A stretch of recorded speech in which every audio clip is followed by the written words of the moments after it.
Hello everyone, this is Surabhi. आज हमारी जैसे कि HTML की थर्ड डे है, तो आज थर्ड डे होने के नाते हम कहीं ना कहीं टैग्स की तरफ आगे बढ़ेंगे। पर मेरा अप्रोच ये है आप लोगों के लिए कि कुछ इंपॉर्टेंट पॉइंट्स होते हैं HTML टैग्स में, जिसको आगे बढ़ने के पहले जान लेना ज़्यादा बेटर होगा। इन सेंस कि हम यहाँ पर बात कर रहे हैं HTML टैग की।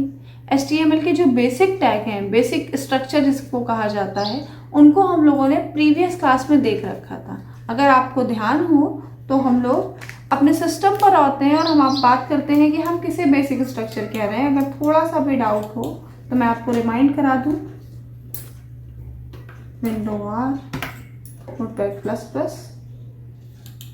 और यहाँ पर ध्यान से देखिए, ये हमारा सिस्टम है और यहाँ पर हमने कुछ बेसिक स्ट्रक्चर्स पहले से ही देख रखे थे। ये देखिए, ये वो बेसिक स्ट्रक्चर है जिसकी मैं बात आपसे कर रही थी। यानी अगर HTML का कोड लिख रहे हैं तो हमें HTML हेड, टाइटल, बॉडी, इतनी चीज़ें तो हमें लिखनी ही होगी। तो इस वजह से इसको बेसिक स्ट्रक्चर ऑफ HTML भी कहा जाता है। अब जब इतना जिक्र हो चुका है तो हमें ये पता है कि टैग क्या होते हैं। टैग बिल्कुल मैथमेटिक्स की तरह काम कर रहे हैं। जैसे मैथमेटिक्स में फॉर्मूला है, वैसे आपका HTML लैंग्वेज में टैग का इस्तेमाल होता है।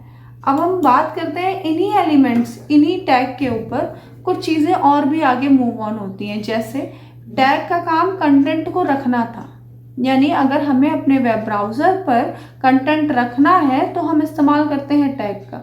साथ ही साथ कभी अगर कंटेंट पे काम करना हो, जस्ट इमेजिन कि आपने कोई टेक्स्ट फाइल बनाई, टेक्स्ट फाइल में कोई एक पैराग्राफ लिखा और आप चाहते थे कि वो पैराग्राफ आपका कहीं ना कहीं वेब ब्राउज़र पर रखा हो, तो उस सिचुएशन पे हमने किया क्या?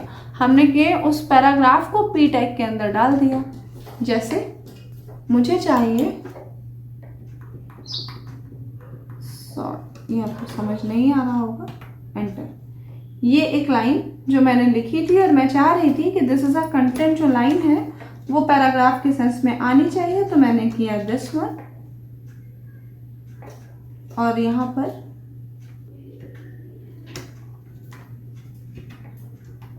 p टैग को क्लोज कर दिया, कुछ इस तरीके से।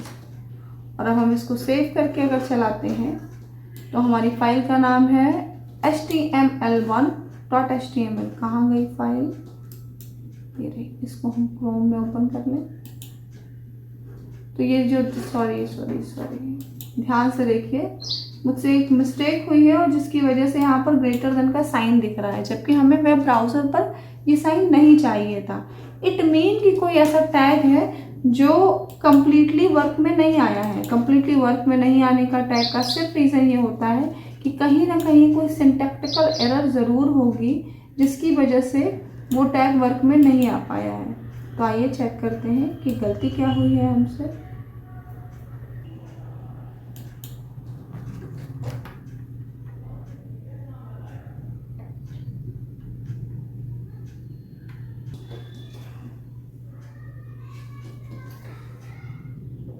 तो ये देखिए, बहुत ही इनिशियल सी मिस्टेक है, जिसको हम सिली मिस्टेक भी कह सकते हैं। यहाँ पर जो HTML का टैग मैंने लिखा था, टैग के लिए हमने आपको बताया था कि एक ग्रेटर देन और लेस देन का जो साइन होता है, इसको हम साइड में लगाते हैं। और यहाँ पर मैंने किया क्या है कि ये साइन मुझसे रिपीट हो गया। ये देखिए इस लाइन को ध्यान से, तो इसमें साइन 2 बार लग गया है, यानी 2 बार ग्रेटर देन साइन लग गया है। 2 बार ग्रेटर देन साइन लगा है, इसका मतलब ये है कि एक ग्रेटर देन साइन तो टैग के साथ चला गया और एक ग्रेटर देन साइन जो मैंने एक्स्ट्रा लगा दिया था वो हमारा इस ब्राउज़र पर मेंशन हो रहा है।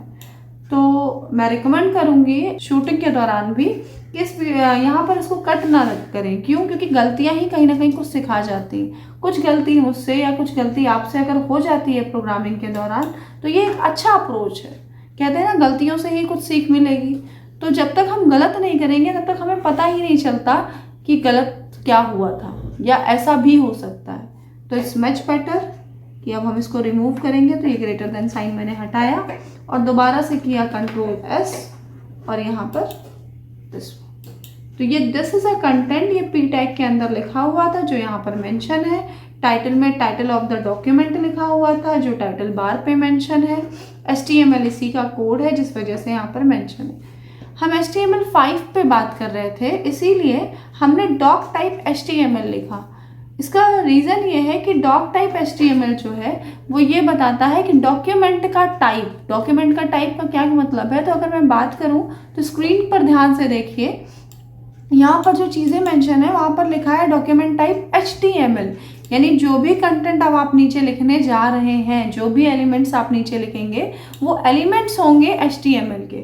तो इस बात को वेब ब्राउज़र को बताने के लिए हमने एक टैग का इस्तेमाल किया है एक्सक्लेमेटरी साइन के साथ, doc type is stand for document type. अगर यही HTML ये बहुत अच्छा फीडबैक या बहुत अच्छा अप्रोच था HTML5 का, क्योंकि इससे पहले हमें डॉक टाइप मेंशन करने के लिए बहुत लंबी सी लाइन लिखनी होती है। इनफैक्ट हमें लिखना होता है डॉक टाइप HTML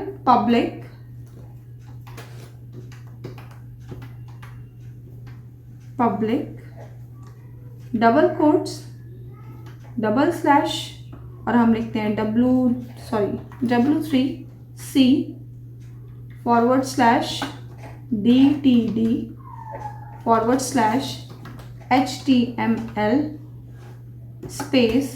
HTML5 के पहले जो वर्जन था वो 4.01 था, तो अब हम बात करेंगे तो यहाँ पर जो HTML का वर्जन हमें मेंशन करना है तो हम लिखेंगे 4.01 /EN। यहाँ पर जो EN है वो आप समझ रहे होंगे, EN is stand for English, तो जो लैंग्वेज है वो इंग्लिश है। इसी के साथ साथ डबल कोट क्लोज, और आगे मैं मेंशन कर रही हूँ हाइपरटेक्स्ट प्रोटोकॉल का, ऑब्वियसली सी बात है भाई,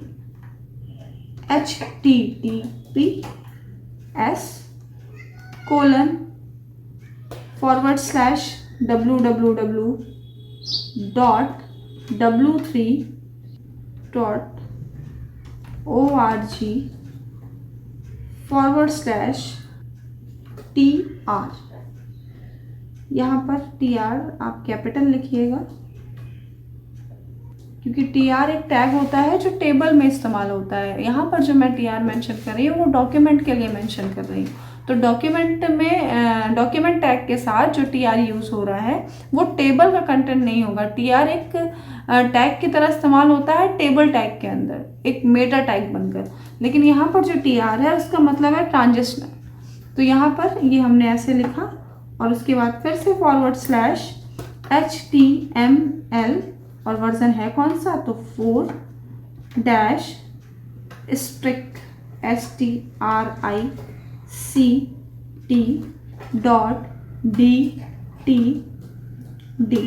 DTD का मतलब है डॉक्यूमेंट टाइप डेफिनेशन। तो ये रहा हमारा content for double quote close, और हमने किया फाइल को सेव और यहाँ पर इसे चलाया। अब ध्यान से देखिए इसे, क्या कुछ फर्क दिखाई दे रहा है आपको? वापस से दिखाते हैं आपको।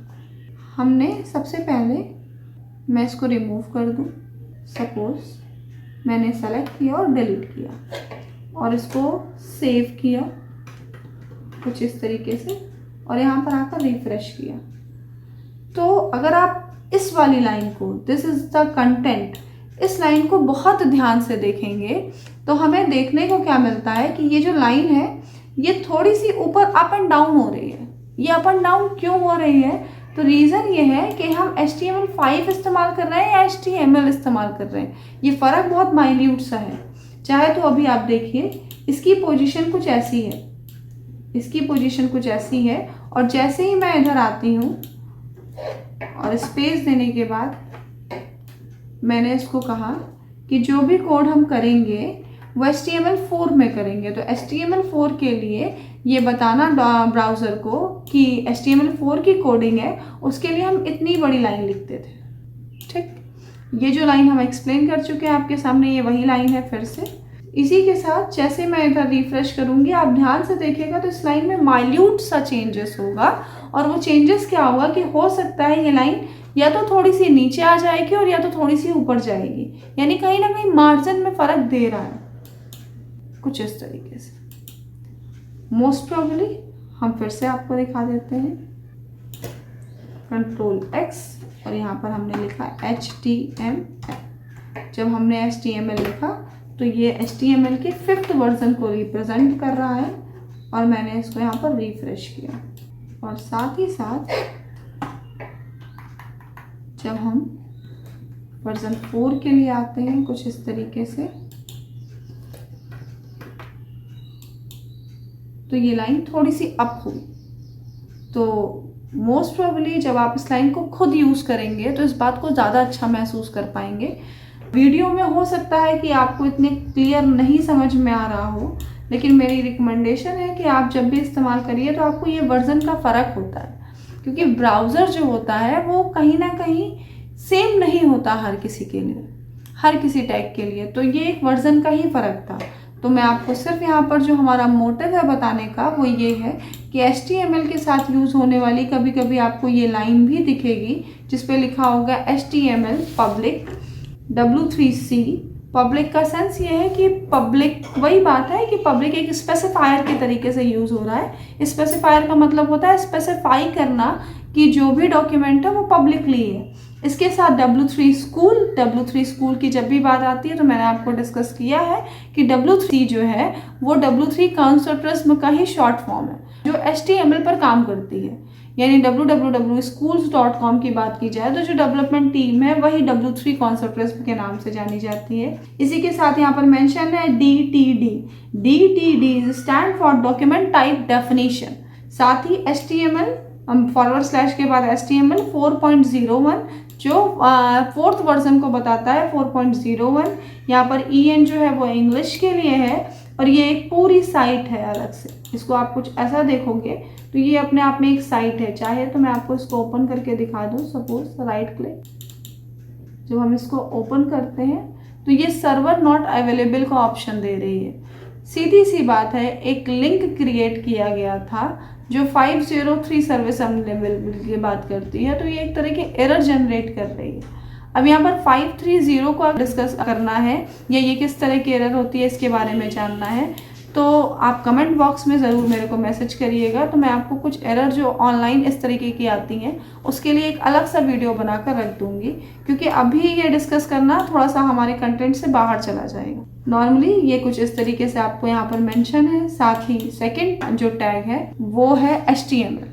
तो यहाँ पर जो डॉक्यूमेंट टाइप था वो सिर्फ ये बता रहा था कि डॉक्यूमेंट टाइप टैग का इस्तेमाल HTML में वेब ब्राउज़र को ये बताने के लिए होता है कि जो भी कंटेंट दिया जा रहा है नीचे, जो भी एलिमेंट दिया जा रहा है नीचे, वो HTML से है।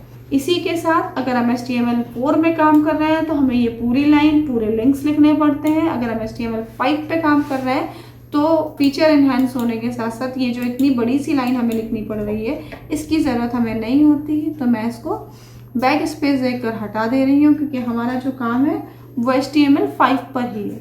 साथ ही जो दूसरा टैग है वो है HTML। अब जब बात करते हैं HTML की तो HTML एक टैग है। HTML टैग का यूज़ सिर्फ इतना है कि HTML टैग सिर्फ ये बताता है कि अंदर के जितने भी कंटेंट होंगे वो HTML टैग के अंदर ही होंगे, चाहे आप कोई अदर लैंग्वेज भी क्यों ना यूज़ कर लीजिए। यानी CSS कल को आपने यूज़ कर ली, जावास्क्रिप्ट यूज़ कर ली, कोई भी XML यूज़ कर ली, वो सारी लैंग्वेज कहीं ना कहीं यूज़ होती है HTML के अंदर। तो हम इस टैग के थ्रू ये बताते हैं कि इस टैग की स्टार्टिंग यहाँ से है, एंडिंग जहाँ पर आप HTML / लगाकर बंद कर रहे हैं ये इसकी एंडिंग है। यानी HTML की कोडिंग होने जा रही है, यहाँ पर वर्जन का पता नहीं चलता। यही रीज़न होता है कि बहुत सारा जो कंटेंट जब दिया जाता है किसी स्टूडेंट को तो उसको डॉक टाइप HTML के बारे में बताना ज़रूरी नहीं समझा जाता। पर अगर मैं बात करूँ O लेवल के पॉइंट ऑफ व्यू से या CCC के पॉइंट ऑफ व्यू से तो मोस्ट प्रॉब्ली आपसे एक क्वेश्चन पूछा जा सकता है कि HTML में फर्स्ट टैग कौन सा होता है। तो उस सिचुएशन में आपका आंसर होता है कि HTML का फर्स्ट टैग HTML होता है, जबकि ये गलत हो जाता है क्योंकि HTML का first tag doc type HTML होता है जो डॉक्यूमेंट टाइप को मेंशन कर रहा होता है। साथ ही इसी के आगे मैं बात करती हूँ आपसे हेड टैग की। अगर साथ ही इसी के आगे मैं बात करती हूँ आपसे हेड टैग की, तो हेड टैग जो है अपने आप में एक टैग है। अब ऑब्वियसली सी बात है, अगर कोई टैग है तो उसकी ओपनिंग और क्लोजिंग भी होती है। अब ये ओपनिंग और क्लोजिंग का जो कंसेप्ट है वो कभी कभी ऐसा मिलता है कि किसी टैग को हम क्लोज नहीं करते हैं तो भी वो चल रहा होता है। कभी कभी ऐसा मिलता है कि ऐसा लगता है कि अगर क्लोजिंग होती है तो क्या क्लोज करना किस हद तक ज़रूरी है। तो आइए इस अप्रोच को देखते हैं। यहाँ पर ये जो आपने हेड टैग लिखा है ये इसकी ओपनिंग है, और जहाँ पर लाइन नंबर 5 पे जो आपने मेंशन किया है ये इसकी क्लोजिंग है। हेड टैग के अंदर यूज़ किए जाने वाला जो भी एलिमेंट है उसका यूज़ वेब पेज के कंटेंट से कम होता है। इट मीन कि हो क्या रहा है, जैसे मैंने यहाँ पर मेंशन किया टाइटल, तो यहाँ पर टाइटल बार पर चीज़ें मेंशन होकर आ रही है, साथ साथ यहाँ पर सर्च इंजन को ये पता चलता है कि आपका जो वेब पेज है या आपकी जो वेबसाइट है उसका टाइटल क्या है। टाइटल का मतलब उसका नाम क्या है। तो यहाँ पर सर्च इंजन के लिए ज़्यादा रिकमेंडेशन है, ना कि वेबसाइट के लिए। वेबसाइट के सेंस है कि जो भी चीज़ें आप लोग वेबसाइट पे डाल रहे हैं वो चीज़ें यहाँ पर मेंशन होती हैं इस पोर्शन पर, जहाँ पर जैसे आपने लिखा है दिस इज अ कंटेंट। साथ ही हेड टैग में इसके साथ कुछ मेटा इन्फॉर्मेशंस भी आती हैं। अब मेटा इन्फॉर्मेशंस क्या होती हैं? तो meta information about information is known as information, यानी एक इन्फॉर्मेशन है और उससे रिलेटेड आप दूसरी इन्फॉर्मेशन की जब बात करते हैं तो जो दूसरी वाली इन्फॉर्मेशन की बात आप कर रहे थे, जो रिलेट कर रही थी पहली वाली इन्फॉर्मेशन से, ऐसी इन्फॉर्मेशन को हम लोग मेटा इन्फॉर्मेशंस कहते हैं। तो जैसे मैं अगर बात करूं आपकी, तो अगर आपने कहीं काम किया होगा या किसी ऑफिस में या किसी इंस्टीट्यूट में, तो वहाँ पर कहीं ना कहीं आपका रजिस्ट्रेशन या कहीं ना कहीं किसी रजिस्टर में आपका नाम मेंशन होगा।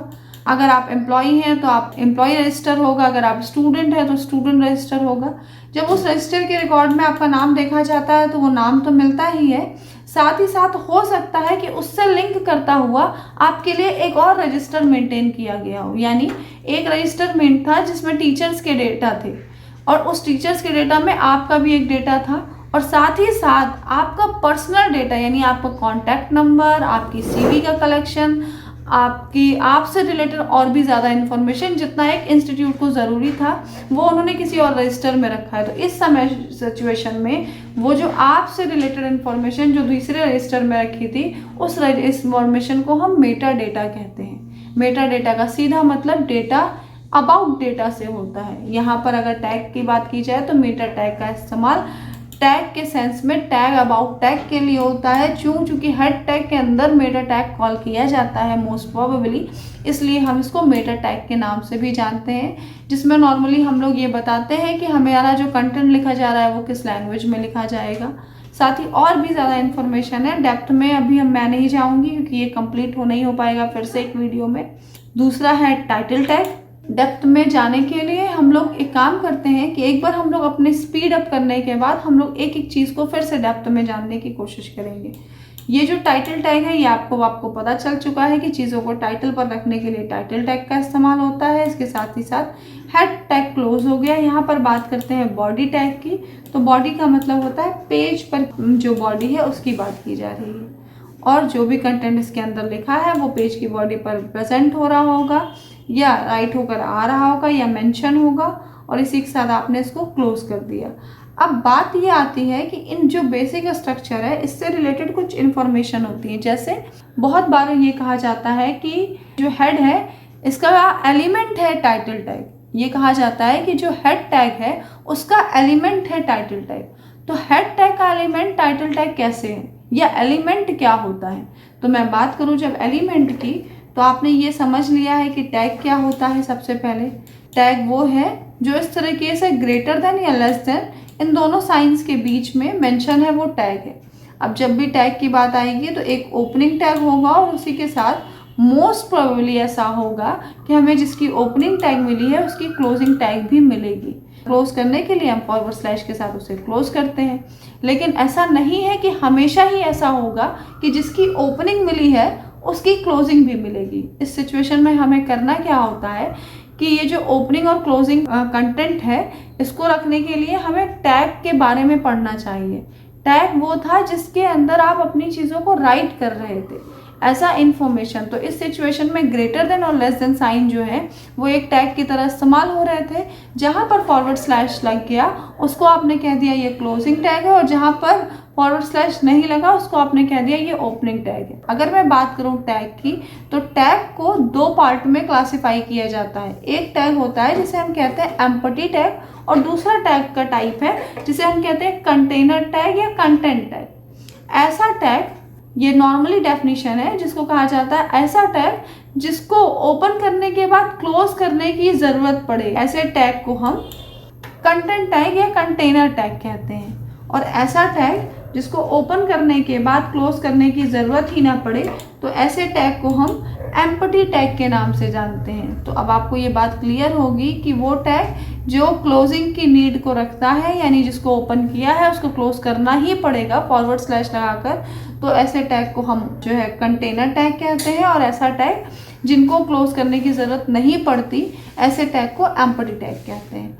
अब यहाँ पर इस बात को समझिएगा कि कौन से टैग कंटेनर टैग होते हैं और कौन से टैग एम्प्टी टैग के अंदर आते हैं। कंटेनर टैग की बात करूँ तो आप यहाँ पर बेसिक स्ट्रक्चर्स में जिस टैग को देख रहे हैं, जैसे HTML, head, title, body, P, body close, तो यहाँ पर देखिए जितने भी टैग मैंने अभी तक लिखे हैं, अगर मैं डॉक टाइप को छोड़ दूँ तो जितने भी टैग लिखे गए हैं HTML से लेकर HTML की क्लोजिंग तक में, तो हर एक टैग को क्लोज करने की ज़रूरत पड़ी है। और मैंने आपसे कहा है कि जिन टैग को आपको प्रैक्टिकली क्लोज करने की ज़रूरत पड़ती है, ऐसे टैग को जिसमें ऐसा लिख दिया जाए कि जिसकी वजह से सिंटैक्स भी गलत ना हो और हमारी कोडिंग भी अप्रोप्रिएट हो, तो इस सिचुएशन में यहाँ पर जितने भी टैग दिख रहे हैं उसको हम कंटेनर टैग के नाम से जानते हैं। साथ ही अगर हम बात करें कंटेनर टैग की, तो बहुत सारे कंटेनर टैग और भी हैं, जैसे H1 टैग या H से लेकर 6 तक यूज़ होने वाले सारे ही टैग जो हैं वो कंटेनर टैग का पार्ट हैं। जैसे आपने यहाँ पर खुद ही देखा कि ये जो P टैग लिखा हुआ है ये भी कंटेनर टैग है, स्पैम कंटेनर टैग है, सिलेक्शन कंटेनर टैग है, हेडर कंटेनर टैग है, EM कंटेनर टैग है। इसके साथ बहुत सारे यूज़ अमाउंट में कंटेनर टैग अवेलेबल है HTML में।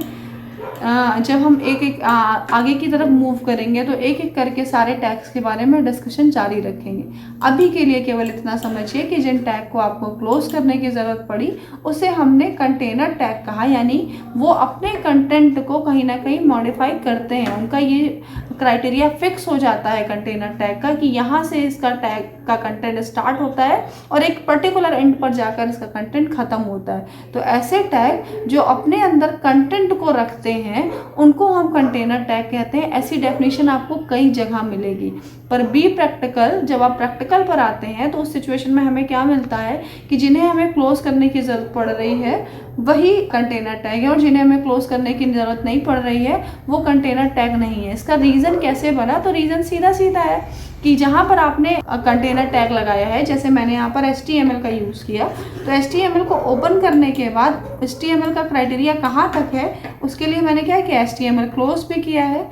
इस सिचुएशन में मैं ये कह सकती हूँ कि HTML जो है वो एक कंटेनर टैग का एग्जाम्पल है। क्यों? क्योंकि इसे क्लोज करने की ज़रूरत पड़ रही है। हालांकि जो HTML है वो एज यूजली बहुत ही ज़्यादा कन्वीनियंट है, कन्वीनियंट इन सेंस कि बहुत ही ज़्यादा फ्लेक्सिबल है, जिसकी वजह से कुछ एरर भी अगर हमसे हो जाती है, यानी अगर हम सिंटैक्स को प्रॉपर भी नहीं लिख पाते उसके बावजूद हमें रिजल्ट सेम मिलता है।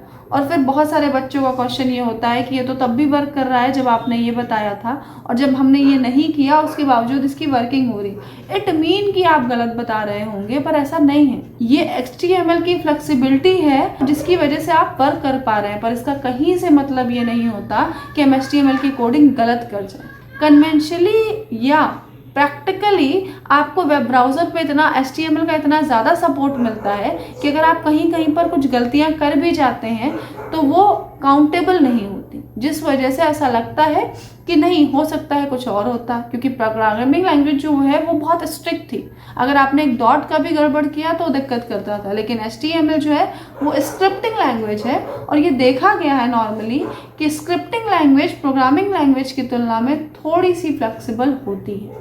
मैं ये बिल्कुल नहीं कह रही हूँ कि आप सब कुछ गलत लिखेंगे और आपको डिज़ायर रिजल्ट मिलेगा, इस बात का ध्यान रखिएगा। हाँ, फ्लेक्सिबिलिटी अलाउड है, पर जो फ्लेक्सिबिलिटी के साथ काम कर रहे हैं और जिनको लगता है बस काम हो रहा है, वहाँ पर आप एक अच्छे स्क्रिप्ट राइटर या अच्छे वेब डिज़ाइनर नहीं कहलाते। रीज़न ये होता है कि सपोज एक एग्जाम्पल लेकर समझते हैं। यहाँ पर ये कंटेंट, पहले मैं इसको बॉडी मेंशन कर लूँ कुछ इस तरीके से, और HTML को भी क्लोज कर लें। जस्ट ये हमारा बेसिक स्ट्रक्चर है। इस बॉडी के अंदर हम इस्तेमाल करते हैं हेडिंग टैग H1 का। H1 का इस्तेमाल हम प्रीवियस क्लास में भी कर चुके हैं और इस क्लास में फिर से H1 का इस्तेमाल करने जा रहे हैं, जिससे ये चीज़ आपको अच्छे से क्लियर हो कि यहाँ पर बात क्या हो रही है। कोई नया एलिमेंट या टैग इसलिए नहीं ले रही हूँ जिससे आपको कन्फ्यूज़न ना हो। मैंने लिया H1 और इसके अंदर मैंने लिखा this is our first program. अब ये लाइन लिखने के बाद H1, जैसा कि मैंने आपको बताया कि H1 जो है वो कंटेनर टैग है। अगर H1 कंटेनर टैग है तो इसके अंदर कंटेंट डिफाइन होंगे। डिफाइन इन सेंस कि कंटेंट फिक्स है कि इसके कंटेंट यहाँ से यहाँ तक के होंगे। आप इसको इस तरीके से नहीं छोड़ सकते कि H1 स्टार्ट हुआ और HTML पर जाकर ख़त्म हो गया। क्यों? आप ये भी कह सकते हैं कि नहीं, ऐसा ही है, H1 से कंटेंट स्टार्ट हुआ है और HTML जहाँ पर क्लोज हुआ है वहाँ तक हमारा कंटेंट ही है। तो कंटेंट आपके फिक्स होने चाहिए ना। HTML जहाँ क्लोज हो रहा था, ज़रा इस पोर्शन को ध्यान से देखिए, यहाँ पर कंटेंट है ही नहीं, यहाँ पर सिर्फ और सिर्फ टैग है, इसके ऊपर फिर से बॉडी टैग है। ये सिचुएशन आपके साथ हर वेब पेज पर मिलेगी। मोस्ट प्रोबेबली बॉडी बंद हो गई होगी तो कोई ना कोई और टैग बंद हो रहा होगा। तो आपने यहाँ पर जहाँ पर कंटेंट को फिक्स नहीं किया, ऐसे टैग को हम कंटेनर टैग नहीं कहते, ऐसे टैग को हम एम्पटी टैग कहते हैं जिसमें कंटेंट फिक्स ही नहीं होता। अब यहाँ पर कंटेंट फिक्स करने का तरीका ये होता है कि हम यहाँ पर H1 लगाएं और इसके बाद H1 को क्लोज कर दें। यानी हम यहाँ पर ये चाह रहे थे कि this is our first program, जो लाइन लिखी हुई है वो heading as a heading create हो जाए। किसके ऊपर? दिस इज़ द कंटेंट के ऊपर। तो मैं इसको सेव करके अगर अभी इधर रन कराऊं तो देखिए this is our first program लिख कर आ रहा है एज अ हेडिंग। अब मैं बात कर रही थी कंटेनर टैग की। तो कंटेनर टैग की प्रॉपर्टी में मैंने आपको गिनाया कि कंटेनर टैग को क्लोज करना मस्ट है। अब क्यों मस्ट है वो भी देख लीजिए। सपोज हम यहाँ पर कंटेनर टैग H1 को क्लोज नहीं करते हैं, यानी मैंने H1 को सेलेक्ट किया और डिलीट किया। अब यहाँ पर H1 तो डिफाइन है और उसके अंदर कंटेंट भी डिफाइन है, लेकिन content this is first program, this is content, ये दोनों ही कंटेंट H1 के अंदर चले जाते हैं। इस सिचुएशन में जब आपने H1 को कहीं क्लोज ही नहीं किया है तो ये मान के चलता है वेब ब्राउज़र कि आपका जो कंटेंट है वो स्टार्टिंग से लेकर जितने कंटेंट लिखे हैं वो सब पर अप्लाई होगा। यानी सीधा मेरा मतलब कहने का ये है कि अभी इस वेब पेज को ध्यान से देखिए। इस वेब पेज पर एक line as a heading treat हो रही है और साथ ही जो सेकेंड लाइन है वो एज अ पैराग्राफ ट्रीट हो रही है। या जिसकी फॉन्ट आप ऐसे समझ लीजिए कि इसकी फॉन्ट और इसकी साइज़ आपको ज़्यादा दिख रही होगी और इसकी फॉन्ट और इसकी साइज़ आपको कम दिख रही है। तो यहाँ पर ये फॉन्ट का ज़्यादा दिखना सीधा मतलब होता है कि हम हेडिंग कंक्लूड करने जा रहे हैं, या नॉर्मल से कुछ हटके जब हम लिखते हैं तो उसमें हम मेज़र करते हैं कि यहाँ पर बात हेडिंग की हो रही है। और मैं आपसे यहाँ पर ये कह रही हूँ कि अगर आपने H1 लगाने के बाद H1 को क्लोज नहीं किया तो वो क्राइटेरिया आपने फिक्स नहीं किया जहाँ तक H1 को अप्लाई होना था, यानी जितने कंटेंट को आपको हेडिंग बनानी थी। इस सिचुएशन में डिपेंड ये करता है कि इस बात को जैसे मैं ट्रीट कर रही हूँ या आप ट्रीट कर रहे हैं, वेब ब्राउज़र किस तरीके से ट्रीट करेगा।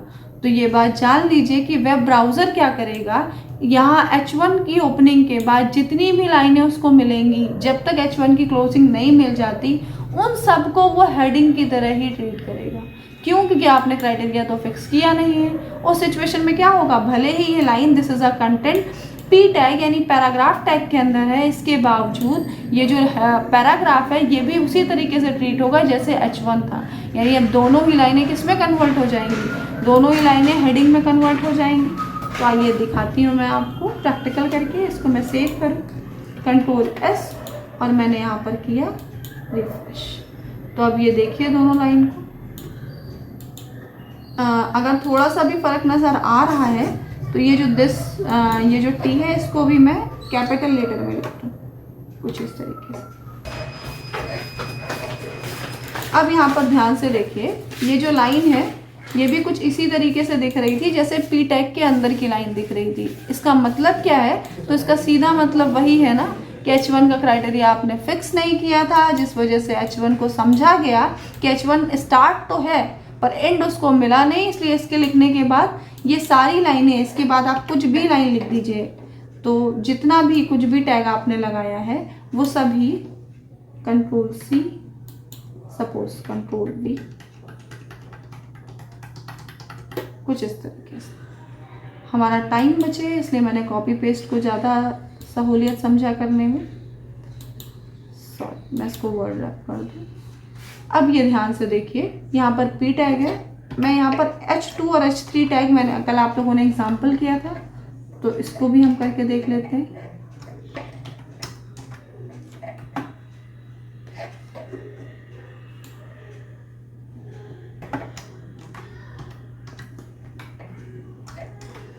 यहाँ पर कुछ बहुत सारे P टैग है और एक H2 टैग है। अब H2 टैग भी H1 के साथ आने में अपनी प्रॉपर्टी को इनहेरिट कर लेगा, यानी H2 टैग के अंदर जो कुछ भी लिखा है वो भी उसी तरीके से दिखेगा जो H1 के टैग के अंदर, यानी आप किसी और टैग का अप्रोच ही फॉलो नहीं करेगा आपका वेब पेज।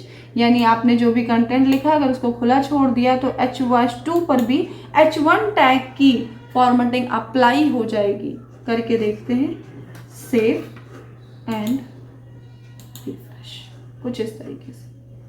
किसी फॉर्मेटिंग में कोई खासा अंतर आपको दिखाई नहीं दे रहा होगा। तो ये क्राइटेरिया है कुछ इस तरीके से। इसी के साथ ये होता है कंटेनर टैग। और अब हम बात करते हैं एम्पटी टैग की। तो एम्पटी टैग वो टैग है जिन टैग को हमें क्लोज करने की ज़रूरत नहीं पड़ती। तो ऐसे कौन से टैग हैं जिन्हें हमें क्लोज नहीं करना पड़ता, यानी ऐसे टैग जिनके कंटेंट को हमें फिक्स नहीं करना पड़ता। इसी के साथ एक वर्ड बार बार रिपीटेशन में आता है, वो होता है अट्रीब्यूट। अब अट्रीब्यूट क्या होता है? तो अट्रीब्यूट को ऐसा समझिए कि क्वालिटी, जैसे किसी पर्सन में क्वालिटी होती है उसी तरीके से प्रोग्रामिंग लैंग्वेज में अट्रीब्यूट होता है या स्क्रिप्टिंग लैंग्वेज में अट्रीब्यूट होता है। अगर अट्रीब्यूट की बात की जाए तो quality of entity is known as attribute. ऐसा हम लोग एसक्यूएल में या किसी भी डेटाबेस मैनेजमेंट लैंग्वेज में देखते हैं, यानी डीबीएमएस में देखते हैं। ठीक उसी तरह यहाँ पर भी जब आप किसी कंटेंट को रखने की बात करते हैं तो वो आप रखते हैं टैग के थ्रू, पर उसी कंटेंट पे अगर आप किसी भी तरह की फॉर्मेटिंग अप्लाई करते हैं, किसी भी तरह की उसकी पोजीशनिंग चेंज करते हैं या कोई भी काम उस पर्टिकुलर कंटेंट पर करते हैं जो ऑलरेडी टैग में रखा हुआ था, तो ऐसी चीज़ों को हम अट्रीब्यूट के थ्रू करते हैं। यानी हर एक टैग का अट्रीब्यूट होता ही होता है। तो इन शॉर्ट में अगर बात करूँ तो मैं ये कह सकती हूँ कि attribute is a quality of tag in HTML में जो अट्रीब्यूट है वो टैग की क्वालिटी को एनहेंस करने के लिए या टैग की क्वालिटी को बताने के लिए जो कुछ मिनी टैग्स या मिनी स्टेटमेंट या मिनी एलिमेंट्स यूज़ हो रहे हैं, इसको हम अट्रीब्यूट्स के नाम से जानते हैं। और इन अट्रीब्यूट्स को हमेशा ही ओपनिंग टैग के साथ रखा जाता है, यानी कभी भी आप किसी भी अट्रीब्यूट को क्लोजिंग टैग के साथ मेंशन नहीं करते उस स्थिति में जब आप कंटेनर टैग का इस्तेमाल कर रहे हैं। ऑब्वियसली सी बात है कि कंटेनर टैग में ही ओपनिंग और क्लोजिंग आपको देखने को मिलती है, तो ये इसका बेस्ट फीचर था अट्रीब्यूट। अट्रीब्यूट को अगर मैं और डिफाइन करूँ तो मैं कह सकती हूँ कि all HTML element can have attribute and it provide additional information about the element. Additional information in sense कि पिक्चर होगी, तो पिक्चर होगी तो इट मीन क्या होगी? पिक्चर होगी तो उसके लिए हम इमेज टैग का इस्तेमाल करते हैं। मैंने लिखा IMG जो है वो इमेज को रखने के लिए वेब ब्राउज़र पर ज़रूरी था। अब जैसे ही इमेज टैग हमने इस्तेमाल किया तो हमने इमेज टैग जो है क्लोज भी किया, जस्ट कुछ इस तरीके से। अब मैं कह रही हूँ कि हमें इमेज तो रखना है, लेकिन इमेज वो कौन सी इमेज है जिसे रखना है? तो जिस इमेज को रखना है उसका हमें पाथ लिखना पड़ता है। पाथ लिखने का इन सेंस कि हमें ये बात बतानी पड़ती है कि सिस्टम पे वो इमेज कहाँ रखी है जो अब हम वेब सर्वर पर या वेब ब्राउज़र पर रखने जा रहे हैं। तो इस सिचुएशन में हम इमेज टैग का एक अट्रीब्यूट है src, इसका इस्तेमाल करते हैं। src जो है, नोटपैड को ध्यान से देखिए, नोटपैड पे जितनी चीज़ें आपको ब्लू कलर में दिखाई दे रही हैं वो सारी ही चीज़ें हम टैग के नाम से जानते हैं। लेकिन अगर आपको रेड या नॉर्मली ब्लैक कलर दिखाई दे रहा है सेव करने के पहले, तो ऐसी चीज़ों को हम अट्रीब्यूट्स के नाम से जानते हैं। मोस्ट प्रोबेबली ऐसा भी देखा गया है कि अट्रीब्यूट जब मेंशन किया जाता है तो अट्रीब्यूट मेंशन करने में उसकी वैल्यू भी यूज़ होती है, और उसकी जो वैल्यू होती है वो नॉर्मली डबल कोट्स के अंदर रखी जाती है। डबल कोट्स के अंदर रखने का सेंस ये है कि ये पर्टिकुलर एरिया डिफाइन करती है कि एट्रीब्यूट की एक वैल्यू यहाँ से स्टार्ट होकर एक पर्टिकुलर जगह पर जाकर एंड हो गई, या फिर कुछ ऐसी चीज़ें हमें मिलती हैं जिसमें ऑलरेडी डबल कोट्स है। जैसे अगर मैं बात करूं किसी के नाम की, तो नाम में ऑलरेडी डबल कोट्स होता ही होता है। जैसे लिखा था जॉन सेना, तो जॉन सेना में जो सेना था वो ऑलरेडी डबल कोट्स में ही हमें वेब ब्राउज़र पर लिखना था। अब अगर हम यहाँ पे डबल कोट्स लगाते हैं तो डबल कोट 2 बार रिपीट हो जाएगा, और फिर सवाल पैदा होता है कि एक बार जब डबल कोट लिखा ही था तो अब दोबारा डबल कोट लगाना सही है? तो बिल्कुल सही नहीं है इस स्थिति में। अगर क्योंकि आपने ऐसा सोचा होगा कि जब आपने जॉन सेना लिखा और सेना जो है वो ऑलरेडी डबल कोट्स में था, और आपने क्या किया, आपने एक एक्स्ट्रा डबल कोट लगाया एट्रीब्यूट की वैल्यू को सेट करने के चक्कर में, तो इस सिचुएशन में ब्राउज़र कंफ्यूज हो जाता है कि असल में वैल्यू कहाँ तक थी और आपको क्या वेब ब्राउज़र पर चाहिए था। तो इसके लिए बहुत ज़्यादा ज़रूरी होता है कि एट्रीब्यूट की वैल्यू, ये बात ऑप्शनल है कि आप अगर डबल कोट्स में डाल रहे हैं और ऑलरेडी कोई इन्फॉर्मेशन डबल कोट्स में है, तो उस सिचुएशन में एट्रीब्यूट की वैल्यू के लिए आप सिंगल कोट का इस्तेमाल करेंगे, क्योंकि आपकी इन्फॉर्मेशन पर डबल कोट्स लगा था। यही रीज़न होता है कि काफ़ी जगह ये कहा जाता है कि एट्रीब्यूट की वैल्यू सिंगल कोट में डिफाइन की जा सकती है और डबल कोट दोनों में डिफाइन की जा सकती है। तो दोनों में डिफाइन करने के लिए एक कंडीशन होती है, उस कंडीशन का पता हमें कोई नहीं बताता। तो इस बार आई होप सो कि आपको ये बातें अच्छे से समझ में आई होंगी कि एट्रीब्यूट्स क्या है या एट्रीब्यूट्स की वैल्यू क्या है। एट्रीब्यूट्स स्टार्टिंग टैग के साथ मेंशन किया जाता है, साथ ही साथ जब भी एट्रीब्यूट आएगा तो अपनी वैल्यू लेकर आएगा, मोस्ट प्रॉब्ली ऐसा देखा गया है। जैसे एसआरसी में बात की जाए तो एसआरसी के बाद जो डबल कोड लगेगा उस डबल कोड में हम यूआरएल लगते हैं। यूआरएल का मतलब यूनिफॉर्म रिसोर्स लोकेटर। अब जिस भी इमेज, जिस भी फाइल को आप रखने जा रहे हो उसका पूरा एड्रेस उसके नाम के साथ डबल कोड के अंदर मेंशन करना ही क्या है, एट्रीब्यूट की वैल्यू है। और यहाँ पर इस लाइन पर जो एट्रीब्यूट है वो है एसआरसी। तो आइए, जब इमेज टैग पढ़ ही लिया है तो इमेज टैग एक बार यूज़ करके भी देख लें। तो जस्ट इमेजिन कि यहाँ पर कोई इमेज रखी होगी। एक इमेज तो मुझे दिखाई दे रही है डेस्कटॉप पर, और वो इमेज किसी पर्सन की है। कोई नहीं, हम इसी को सेट करते हैं। तो इमेज को सेट करने के लिए हम करते क्या हैं, हम जाते हैं इमेज पर राइट क्लिक करके उसकी प्रॉपर्टीज़ में जाने के बाद हमें उसकी पूरी लोकेशन मिलती है, जिस लोकेशन को मैंने किया कॉपी यानी Ctrl+C, और उसके URL पर लाकर हमने इसको पेस्ट कर दिया। साथ ही साथ फिर से एक बैकवर्ड स्लैश लगाया और इमेज का नाम क्या था, फोटो। Ctrl+C और हमने यहाँ पर लिखा Ctrl+V डॉट। कोई फाइल तब तक कंप्लीट नहीं होती जब तक आप उसका एक्सटेंशन नहीं लगाते। तो इसका एक्सटेंशन है JPEG, कुछ इस तरीके से। तो आइए चेक करते हैं कि ये इमेज अपनी पोजीशन पर काम कर रही है या नहीं कर रही है। SRC, Ctrl+S, सेव, और ये देखिए इमेज यहाँ मेंशन हो गई कुछ इस तरीके से। यानी अब मैं बात करूँ तो ये इमेज यानी IMG जो था वो इमेज को लगाने के लिए टैग था, और कौन सी इमेज आप लगाने जा रहे हैं तो उस बात में कौन सी इमेज के लिए आपने एक सोर्स का इस्तेमाल किया है, जिस सोर्स का शॉर्ट फॉर्म है SRC। SRC एक एट्रीब्यूट है और इस एट्रीब्यूट को मैंने डबल कोट्स के अंदर लिखा है क्योंकि मैंने जो भी कंटेंट लिखा है उसके अंदर डबल कोट्स की ज़रूरत नहीं थी।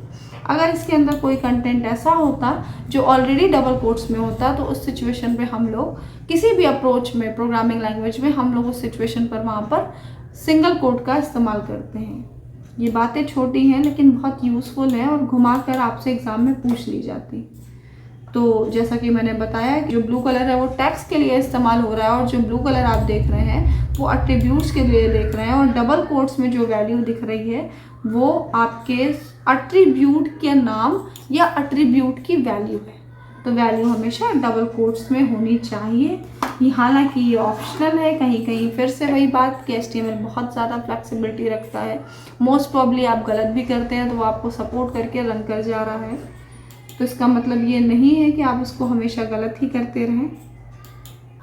साथ ही यहाँ पर ये जो है ये एक एम्प्टी टैग के तरीके से काम करता है। इधर देखिए, Ctrl+S। तो इमेज टैग भी एक एम्प्टी टैग के तरीके से काम करता है। यहाँ पर मैंने एक गलती कर दी थी जिसे मैंने रिमूव कर दिया है फिलहाल। तो आपको होप सो ये समझ में आया होगा कि टैग क्या है, अट्रीब्यूट क्या है, और इसी के साथ जो थर्ड एलिमेंट आता है, थर्ड वर्ड आ रहा है, उसको हम कहते हैं एलिमेंट। HTML में बहुत बार आपसे ऐसा कहा जाएगा कि ये HTML एलिमेंट्स हैं। तो HTML एलिमेंट का क्या सेंस होता है प्रैक्टिकल, तो ऐसे समझिए कि अगर आपने ये इमेज लगाई है तो ये IMG से लेकर यहाँ की क्लोजिंग तक, या फिर मैं बात करूँ किसी और टैग की, तो मैंने यहाँ पर टाइटल लिखा है, तो टाइटल की ओपनिंग से लेकर टाइटल टैग की क्लोजिंग तक जितना भी कंटेंट लिखा है, इस पूरे कंटेंट को हम एलिमेंट के नाम से जानते हैं। यानी एलिमेंट की शुरुआत टैग की ओपनिंग से लेकर कंटेंट सहित टैग की क्लोजिंग पर ख़त्म होती है। जैसे ही आपसे किसी ने HTML एलिमेंट कहा, आप ये समझ लीजिए HTML एलिमेंट कहाँ से शुरू हुआ, HTML की ओपनिंग से लेकर HTML की क्लोजिंग तक, और उसके बीच में बहुत सारे टैग आए होंगे, बहुत सारे एलिमेंट आए होंगे, बहुत सारे अट्रीब्यूट्स आए होंगे। तो सभी टैग जो हैं वो यहाँ पर HTML के एलिमेंट की तरह काम करेंगे। साथ ही साथ अगर मैं बात करूँ कंटेंट की, तो टाइटल ऑफ द डॉक्यूमेंट ये इसका कंटेंट होगा। तो आपको ये समझ में आया होगा कि अगर कंटेंट की बात की जाए तो वो पोर्शन, वो एरिया जिसको आप वेब ब्राउज़र पर मेंशन करना चाहते थे वो था कंटेंट, जो हमेशा यूज़र का होता है। लेकिन कंटेंट जिसके थ्रू मेंशन किया जाता है उसको हम कंबाइंड फॉर्म में एलिमेंट कहते हैं। होप सो आज की वीडियो के लिए इतना ही। तो आपको सारी चीज़ें समझ में आई होंगी। इसको ज़रूर प्रैक्टिकल करिएगा। अगर कोई डाउट है तो कमेंट बॉक्स में ज़रूर पूछिएगा। बहुत स्लो मोशन में आगे बढ़ रहे हैं, सिर्फ ये सोचते हुए कि शायद आप इसको रिवाइज कर रहे होंगे या पढ़ रहे होंगे। कल फिर मिलेंगे कुछ अलग कंटेंट, कुछ अलग डॉक्यूमेंट्स के साथ। So thank you so much.